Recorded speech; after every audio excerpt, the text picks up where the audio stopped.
నమస్తే ఫ్రెండ్స్, నేను మీ Shravani. Welcome back to Shravani's kitchen. ఈరోజు ఈ వీడియోలో పండగ స్పెషల్గా చేసుకునే నేతి బొబ్బట్లను స్వీట్ షాప్లో బెస్ట్గా సింపుల్ వేలో ఎలా చేయాలో ఈ వీడియోలో మీతో షేర్ చేసుకోబోతున్నానండి.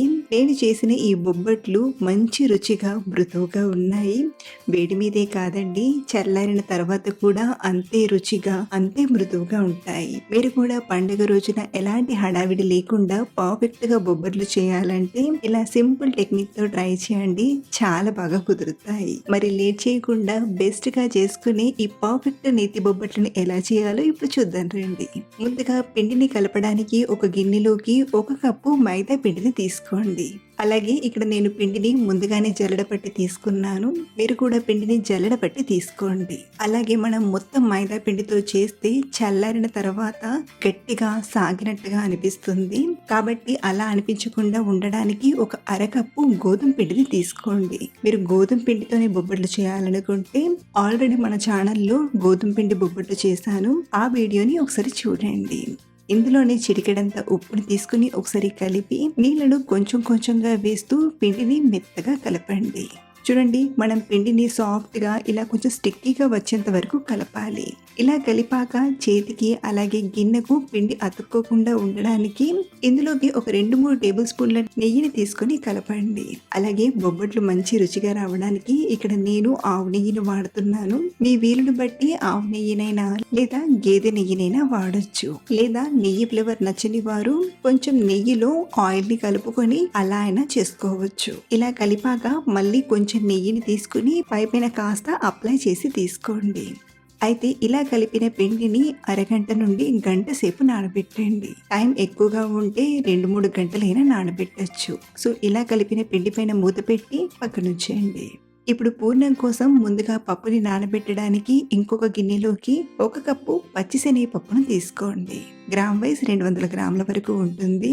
ఇప్పుడు ఈ పప్పుని 2-3 సార్లు బాగా కడిగి మళ్ళీ నీళ్లను తీసుకుని గంట సేపు నానబెట్టండి. గంట తర్వాత పప్పుని ఉడికించడానికి కుక్కర్లోకి తీసుకొని ఇందులోకి మనం ఏ కప్పుతో అయితే శనగపప్పును కొలిచి తీసుకున్నామో అదే కప్పుతో ఒక 2 కప్పుల నీళ్లను తీసుకోండి. అలాగే మంచి టేస్ట్ కోసం 1/2 టీ స్పూన్ నెయ్యిని తీసుకొని మూత పెట్టి పప్పు మెత్తగా ఉడికేటంత వరకు 4-5 విజిల్స్ వచ్చేంత వరకు ఉడికించండి. ఇక్కడ నేను 4 విజిల్స్ తర్వాత చూపిస్తున్నాను. ఇంతకీ పప్పు ఉడికిందో లేదో ఒకసారి చూడండి. ఈ టైంలో మనకు పప్పు మెత్తగా ఉడకాలి. ఇన్ కేస్ పప్పు పలుకు తలుగుతుంది అంటే మళ్ళీ 1-2 విజిల్ చేసి తీసుకోండి. సో పప్పు ఇలా మెత్తగా ఉడికాక ఇప్పుడు ఈ పప్పులో కొంచెం నీళ్లు ఉన్నాయి కదా, ఈ నీళ్లను వడగట్టడానికి స్టెయినర్లోకి తీసుకొని ఒక 5-10 నిమిషాలు ఇలాగే వదిలేయండి. అలాగే ఈ అడిచిన ఈ పప్పు నీళ్లు ఉన్నాయి కదా, పండుగ రోజున కట్టెచారని స్పెషల్గా చేస్తారు. మన ఛానల్లో కూడా ఆ వీడియో చేసి పెట్టాను. ఇన్ కేస్ మీరు కట్టెచారకు బదులుగా రసం చేస్తుంటే ఆ రసంలోకైనా ఈ పప్పు నీళ్లను వాడుకోవచ్చు. సో ఇలా నీళ్ళన్నీ అడిచిపోయాక పప్పుని మిక్సీ గిన్నెలోకి తీసుకుని మెత్తగా గ్రైండ్ చేయండి.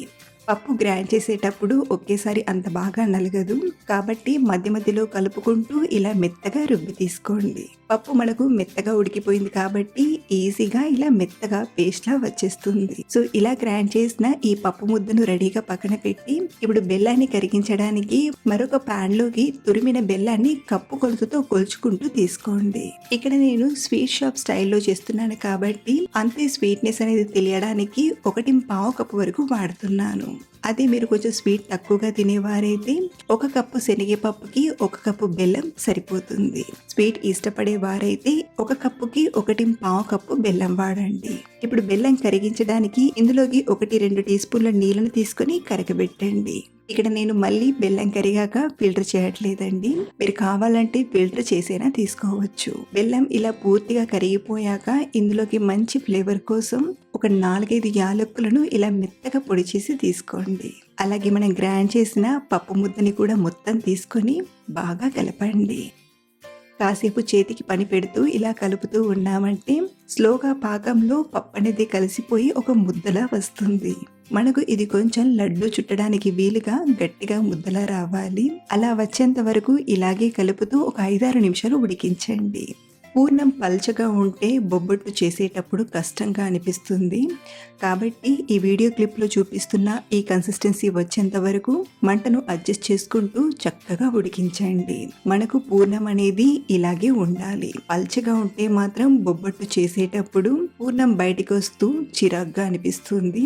కాబట్టి ఈ విషయాన్ని చూసుకొని పూర్ణాన్ని ఇలా సెమీ సాఫ్ట్‌గా ఉడికించండి. ఇది చల్లారాక మరి కాస్త దగ్గర పడుతుంది కాబట్టి ఇలా వచ్చేంత వరకు ఉడికించి స్టవ్ ఆఫ్ చేసేయండి. మళ్ళీ చెప్తున్నాను, పూర్ణం చేసేటప్పుడు మాత్రం 1కి 2 సార్లు వీడియోని చూసి మరీ పూర్ణాన్ని ప్రిపేర్ చేయండి. పూర్ణం త్వరగా చల్లారడానికి ఒకసారి ప్యాన్ అంతా స్ప్రెడ్ చేసి కాస్త చల్లారనివ్వండి. ఇది కాస్త చల్లారాక పక్కకు తీసుకొని ఇందులోకి 1-2 టేబుల్ స్పూన్ల నెయ్యిని తీసుకొని బాగా కలపండి.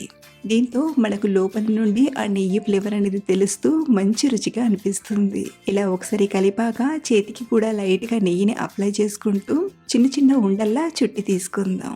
ఇక్కడ నేను స్వీట్ షాప్లో ఎంతైతే సైజ్ చేస్తారో అదే సైజులో చేయడానికి చిన్న చిన్నగా చుట్టి తీసుకుంటున్నాను. మీరు కొంచెం పెద్దగా చేయాలనుకుంటే సైజ్ క్వాంటిటీని పెంచుకోవచ్చు. ఇలా కొన్ని ఉండల్లా చుట్టాక మిగిలిన పూర్ణం ఉంటుంది కదా, మీరు కావాలంటే మొత్తం ఒకేసారి అయినా చేసుకోవచ్చు. లేదా ఈ మిగిలిన పూర్ణాన్ని మనం ఒక డబ్బాలోకి తీసుకుని ఫ్రిడ్జ్లో పెట్టుకొని 3-4 రోజుల్లో ఎప్పుడైనా చేసుకోవచ్చు. లేదా ఈ పూర్ణంతో మనం పూర్ణం బూరెలైనా వేసుకోవచ్చు. ఈ ఉండల్ని కూడా రెడీగా పక్కన పెట్టి మనం కలిపిన పిండిని తీసుకొని మరొకసారి బాగా కలపండి. పిండి కూడా చక్కగా నాని మంచి సాఫ్ట్గా అయింది. ఇక్కడ నేను కనీసం 2-2.5 గంటలు అయిందండి పిండి కలిపేసి. మధ్యలో వంటంతా పూర్తి చేసుకొని చివర్లో బొబ్బట్లు చేస్తున్నాను. బొబ్బట్లు అవగానే వేడివేడిగా తినేయొచ్చని. ఇలా బాగా కలిపాక చిన్న నిమ్మకాయ సైజ్ అంత పిండిని తీసుకొని మిగతా పిండి ఆరిపోకుండా మూత పెట్టి పక్కనుంచేయండి. ఇప్పుడు బొబ్బట్లు చేయడానికి ఇక్కడ నేను బటర్ పేపర్ని తీసుకున్నాను. మీరు కావాలంటే ఆయిల్ ప్యాకెట్ పైనైనా లేదా అరటాకు పైనైనా చేయొచ్చు. ముందుగా దీనికి 1-2 చుక్కల నెయ్యిని అప్లై చేసి మనం తీసుకున్న పిండి ముద్దను తీసుకుని లైట్గా స్ప్రెడ్ చేయండి. ఇలా కొంచెం స్ప్రెడ్ చేశాక ఇందులోకి పూర్ణాన్ని తీసుకొని క్లోజ్ చేయండి.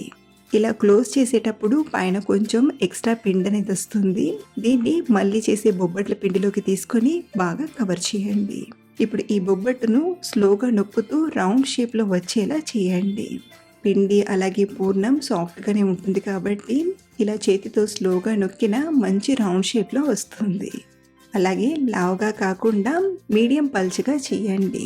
ఇలా చేసిన బొబ్బట్టును కాస్త నెయ్యి రాసిన వేడి వేడి పెనంపైకి తీసుకొని మీడియం మంట పైన కాల్చండి. ఒక 5-10 సెకండ్స్ అయ్యేసరికి పైన పిండి అనేది ఇలా కొంచెం ట్రాన్స్పరెంట్గా అవుతుంది. ఆ తర్వాత మరో పక్కకి టర్న్ చేసి మరో పక్కన కూడా ఒక 5-10 సెకండ్స్ కాల్చి మళ్ళీ టర్న్ చేయండి. ఇప్పుడు మనం నెయ్యిని పెడుతూ కాల్చామంటే బొబ్బట్టు చాలా బాగా పొంగుతుంది. మనం ఫస్ట్ నుండి అయినా నెయ్యిని పెడుతూ కాల్చొచ్చు. అలా కాల్చిన దానికంటే ఈ మెథడ్లో కాలిస్తే బొబ్బట్లు బాగా పొంగుతాయి. ఇలా చక్కగా కాల్చి ఒక బౌల్లోకి తీసుకోండి. లేదా హాట్ బాక్స్లోకైనా తీసుకోవచ్చు. ఇలాగే ఒక్కొక్క బొబ్బట్టును చేస్తూ బాగా కాల్చి తీసుకోవడమే. ఈ బొబ్బట్లు మంచి రుచిగా కుదిరాయండి. చల్లారిన తర్వాత కూడా అదే సాఫ్ట్నెస్ తెలుస్తూ చాలా చాలా బాగున్నాయి. మీరు కూడా పండుగ రోజున చక్కటి బొబ్బట్లు చేయాలంటే డెఫినెట్గా ఈ ప్రాసెస్ని ఫాలో అవ్వండి. అలాగే ట్రై చేశాక మీకు ఎలా కుదిరాయో ఈ ఫీడ్బ్యాక్ని కింద కామెంట్లో షేర్ చేయడం మర్చిపోవద్దు. మీరు పెట్టే ఫీడ్బ్యాకే మరో 4 హ్యాపీగా ట్రై చేస్తారు. ఈ వీడియో నచ్చితే లైక్ చేసి మీ ఫ్రెండ్స్ అండ్ ఫ్యామిలీకి షేర్ చేయండి. మరిన్ని టేస్టీ రెసిపీస్ కోసం మన ఛానల్ని ఫాలో అవ్వండి. Thank you for watching.